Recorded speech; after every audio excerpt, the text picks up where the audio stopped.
Le Luka pe agbale ta aden leleme weve so ide wi aden liadia miapeto Yesu Kristo edo gbeda ezambliboa katame eye kenukela eyo ebenusron lova igbo eye becha ame weve le wame eye be yo bena apostolo ame onyi Simon ke ebe don kona bena Petro kudo Andre novia kudo Yakobo Ganto kudo Yohannes Filipo Barthélemy Thomas Matteo Yakobo vitikitwa Simon Yud kudo Yuda Iscario eye ame weve yowa wawe kene Yesu kuyomea wawe vaso edoda si kene Yesu sonawa alo Yesu be nyanyua wawe vanae enyanyua vakakale hihi akpatame yakevwa owe ya kudo vevesese kudo jijo kpata eye okuti eyame eye wamekuwa eye die otu churchi hado eye ntie ogbana bena amekokeo be hunjie otu churchi halo ele article amea miakpo de kekene apostolo ameweveo okudola Petro alo Simon Petroa eya o jesi sibebena eyenyi etatona Kristo be hatutugba keno Yerusalem le Israel be anyigbanji gakevwa ejole Yerusalem le gakemene efio Herod Agrippa eva le chi Kristo to yome eye be na bena one sutana Yakobo gantoa eye kebejole Yerusalema Petro yi Judea be anyigbanji ke o yona be Palestine eye kudo Antioch o yona be Syrie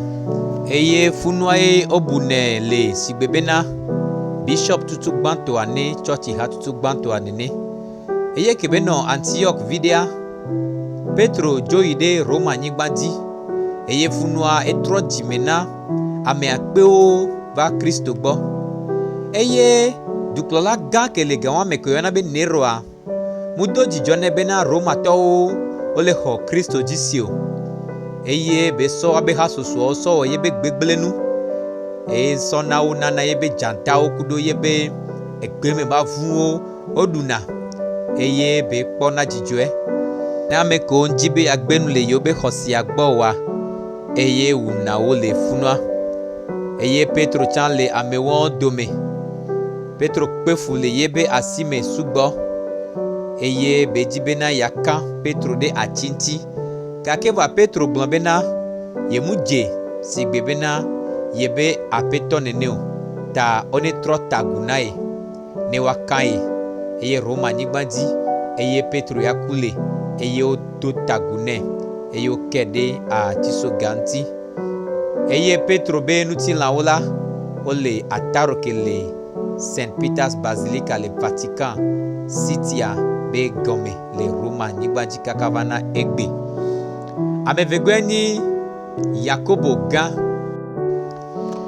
Yakobo gantoa kenyi Zebedeo bevi kenyi Yohannes be novia oleya le Yerusalem eye efio Herod Agrippa tutu gbantoa eye le bena yaso doji jona Yuda to keo le do adomeze dedekene churchia le shianti eye Yakoboa oso kufiane eye owi le pewe de ka megbe sikene Yesu kwa miate kpo enya ole do ope agbale tawi eve le megba heide eveliame ametogweni Yohannes be dogbogbo ke obe wa ewe kudo Petro le Yerusalem vasere gakemene Herod Agrippa tutu gbanto avaleti Kristo to be yome eye nusron la ogunle bena esi jole funa vaide azi nigbaji eye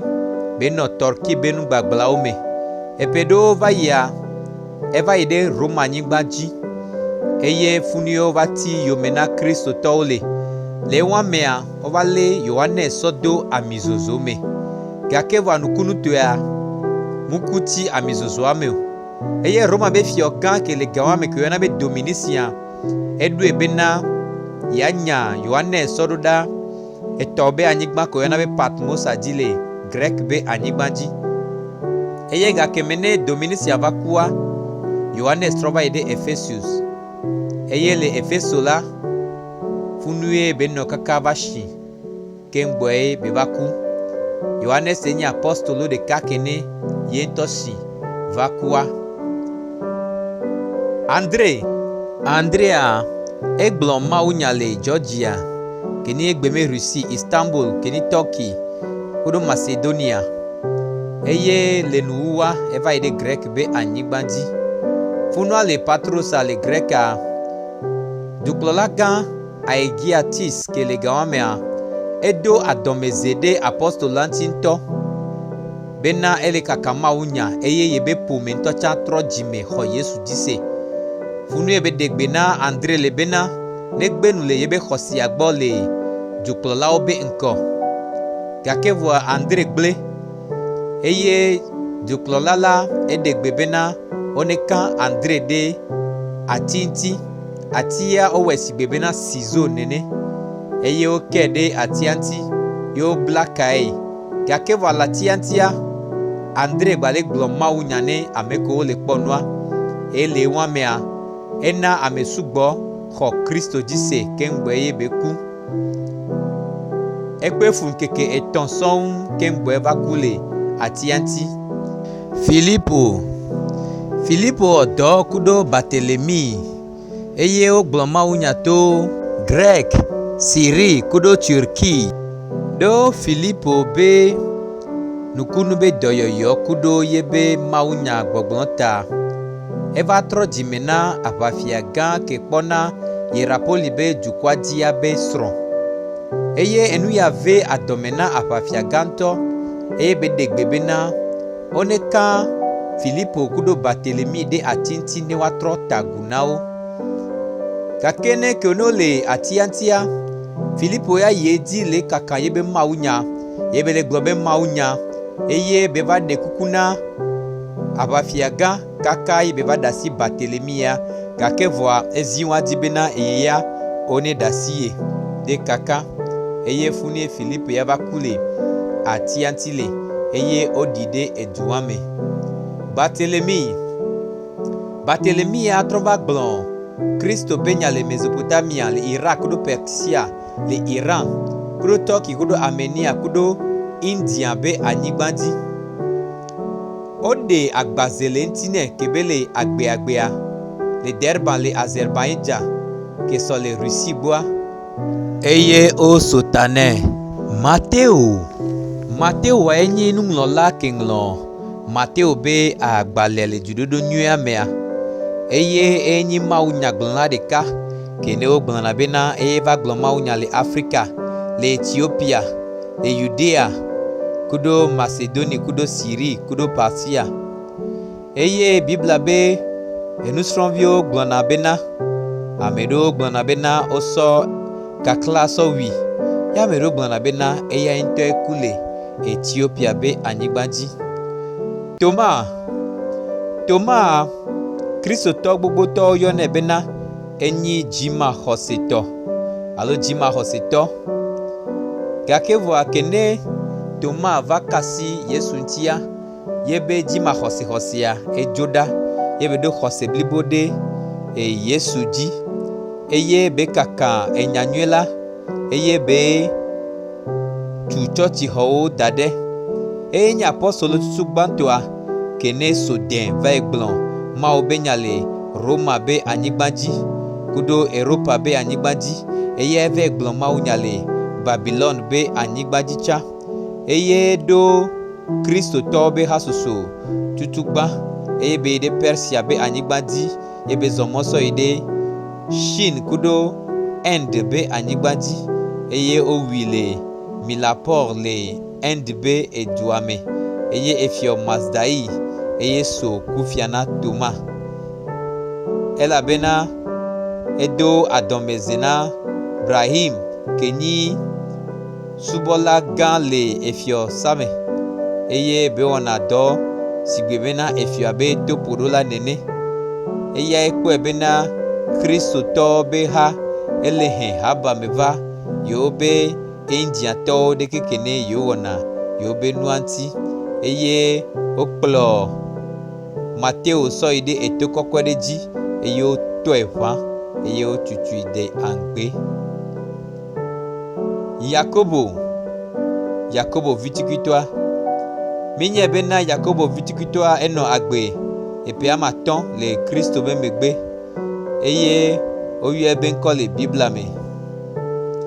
Eye kakaɖodzi le bena eye gblɔ mawunya le Damascus le Syria be anyigba dzi eye woɖoe dzesi bena Bishop tutugbãtɔa ne kristotɔwo ko nɔ Yerusalem le Israel be anyigba dzia eye ŋutilãŋlɔla aɖewo ŋlɔna bena wosɔe sɔ de asi alo woso kufia nɛ le Yudatɔwo gbɔ eye woƒo kpe kaka sɔ wu.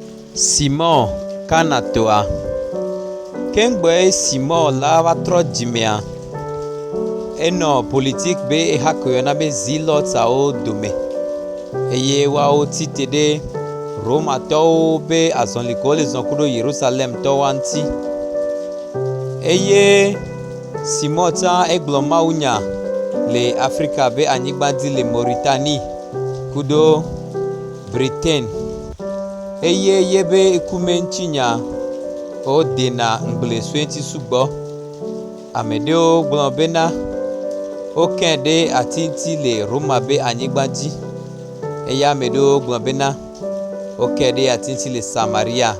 Yuda Tadeotɔ eya wɔ dɔ ku ɖo Simon keni Zilotɔa eye wogblɔ mawunya ne dzimaxɔsetɔwo le Judea be anyigba dzi le Israel be anyigba dzi eye wotrɔ dzime eye eya wokɛ ɖe ati ŋuti le Edesa be anyigba dzi.